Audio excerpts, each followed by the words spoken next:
It must have been when I was about 4 or 5, when my mom took me to the library for the first time. And for how memorable it was, it's still difficult to describe just what I was thinking. I just remember the huge windows outside of this old-looking building and this incredibly wide set of stairs up to the front door. I remember it was pouring outside. We had to sprint because we couldn't find any good parking spots. Once we walked in, the smell was memorable too. You know, it wasn't like terribly strong, it was just kind of there. It smelled like walking into a new classroom. Or that one basement closet that's full of board games. Regardless, what I particularly and distinctly remember were the rows and colors of the endless books on bookshelves. I'm sure there had to have been at least 1 million. I never really counted, but I'm still sure. The shelves were so tall I couldn't see past each one. They just kept going and going. I was at my mom's side the whole way through out of fear that we'd separate and I'd be lost in the maze. Of course, it wouldn't be till way later that I could even begin to read any of those books. But now I love stories. And I'd love to share with you one of the first stories my mom ever read me. It's called The Little Robin. It's a children's book, I know, but bear with me. I think you'll like it. It goes like this.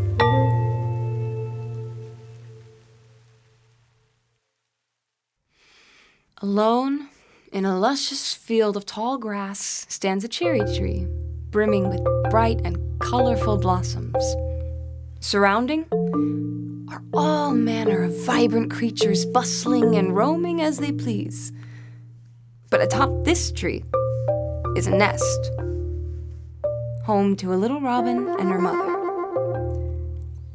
Every morning, the little robin would wake up the mother excited and eager to begin the day's activities.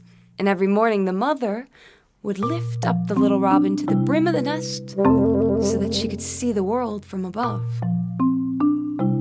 The view from outside the nest was astonishing. Massive hills outreaching, covered in the greenest, tallest grass, and the most wonderfully vivid flowers.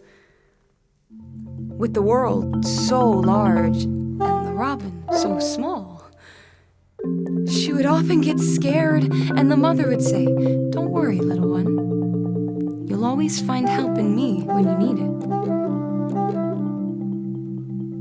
One particular night, the little robin and her mother were fast asleep in their nest.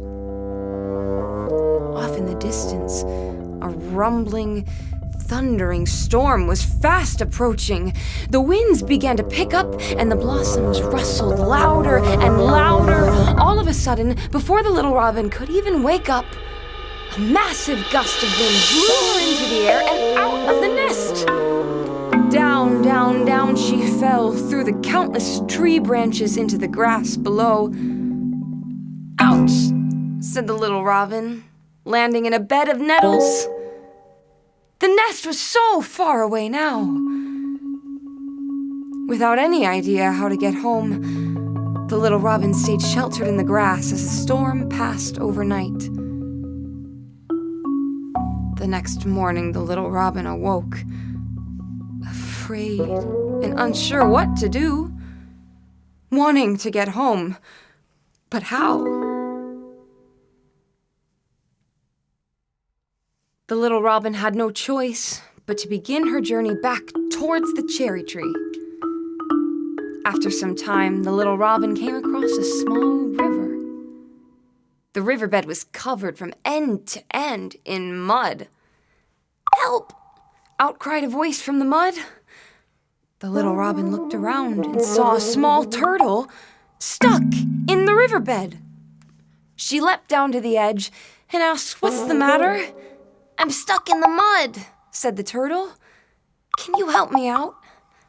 "Of course," said the little robin, as she began trying to set the turtle free.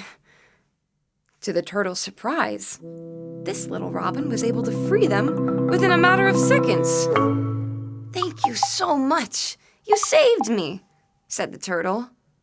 "What's a little robin like you doing all the way down here?" "I fell from my nest," said the little robin. "I'm trying to get back to my mother, but I'm stuck on the wrong side of the river." "I can help you," said the turtle.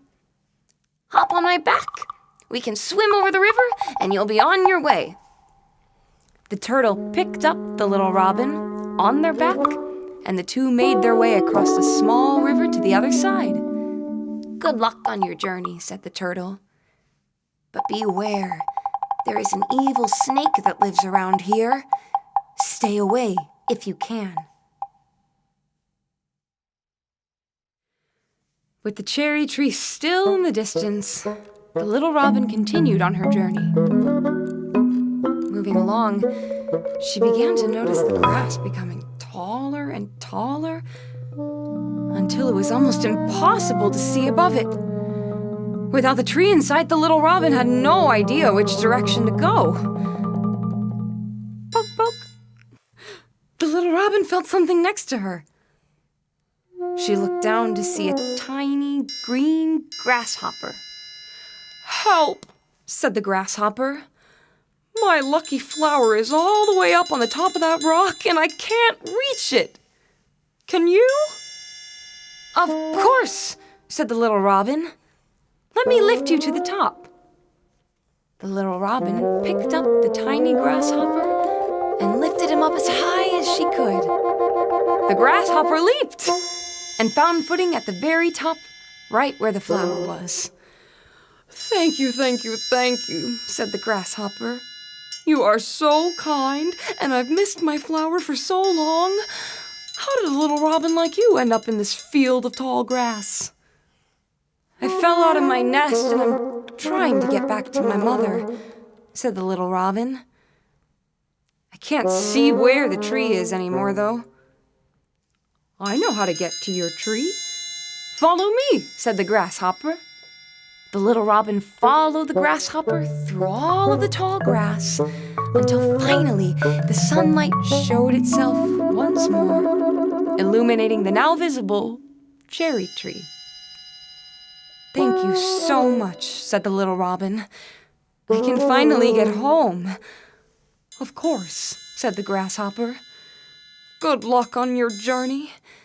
Just beware, we are close to the evil snake who is very mean and dangerous."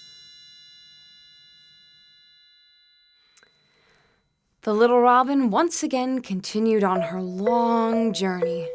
She began nearing the bottom of the cherry tree, but suddenly heard a commotion from behind her. She looked back to see a squirrel in dismay. "What's the matter?" said the little robin to the squirrel. "All of my food was stolen. It was taken by the big, mean snake."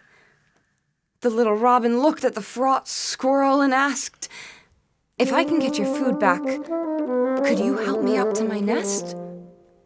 "Yes," said the squirrel, but how? You are just a little robin." Without hesitation, the little robin sprung up and began searching for the squirrel's food all the way back into the tall grass. The little robin began to feel scared as she presumed the snake was near. She stopped in her tracks as suddenly a came from nearby. "Who is it that dares step foot in my domain?" uttered an ominous voice. Before the little robin could reply, out slithered a massive snake covered in dark and shimmering scales. "You seem lost. Why are you here?" said the snake. "I'm here for the food you stole from the squirrel," said the little robin. "Silly robin," said the snake. "You won't get it back. I need the food for myself." don't you eat your own food?"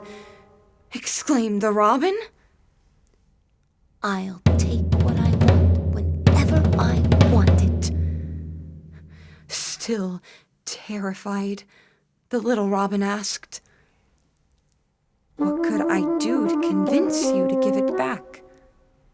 The snake scoffed. "I'm not sure there's anything a little robin like you could do." The little robin pondered for a moment. "If I can bring you your own food, will you give the squirrels back?" "How exactly would you do that?" said the snake. "Follow me. I can take you to the cherry tree where you can have as many cherries as you wish," said the little robin with confidence. "You can't be serious," said the snake. "Show me." The snake followed the little robin as they hiked through the tall grass, eyes set on a massive gift of cherries. The two came to the edge of the grass, and the little robin stopped. "Right through here, you'll see the biggest cherry tree you've ever seen. I promise you will find exactly what you are looking for." The snake grinned, ready to take all the cherries, and leapt through the grass to the other side. "What is this?" exclaimed the snake. The little robin peered out to see the snake stuck in a massive pile of mud by the river she once rode across. "You tricked me. This is no cherry tree. Get me out of here." "Only if you promise to give the squirrels food back and never steal again," said the little robin. The dismayed snake had been outsmarted, too greedy to see his downfall. The snake was left with no choice but to give the food back. "You can have it back and I won't bother the other animals anymore," said the snake. "Just get me out of here." Delighted, the bird helped the snake from the mud, and they began their journey back into the tall grass. Now, with the food, the little robin ran all the way back to the squirrel. The squirrel was elated. "Thank you so much, little robin. Let's get you home." The squirrel promptly took the little robin all the way up the tree, all the way to the very top, where the little robin could finally reach her nest again. "Mother!" she exclaimed in pure excitement. The mother jumped up immediately. "Little one, I was so worried." The little robin ran straight into her mother's arms. "I couldn't find you," she said, "but you made it back all by yourself. I'm so proud." The little robin and her mother embraced each other, relishing in the comfort and safety of their nest. As the seasons passed, all was well in the luscious fields of tall grass surrounding the cherry tree, every vibrant creature continuing to bustle and roam as they pleased. But atop the cherry tree, together once again in their nest, the little robin and her mother would continue to live happily and peacefully.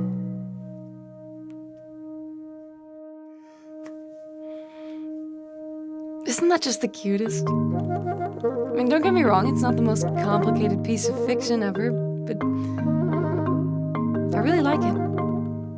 And I hope you did too. It just reminds me of a nice time when things seemed so perfect in hindsight. It hasn't even been too long, but I really miss my mom. Although you don't always get to choose the memories you keep. I read this book often because it's easier to hear her voice that way. And that's a gift that I don't ever want to take for granted. Now, I love stories, and that's something I'll always keep. Always.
I must have been about 4 or 5 when my mom took me to the library for the first time, and for how memorable it was, it's still difficult to imagine what she was thinking.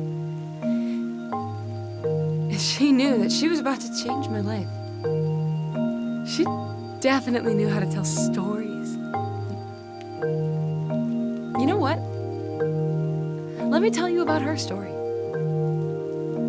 I really think you'll like it. It goes like this.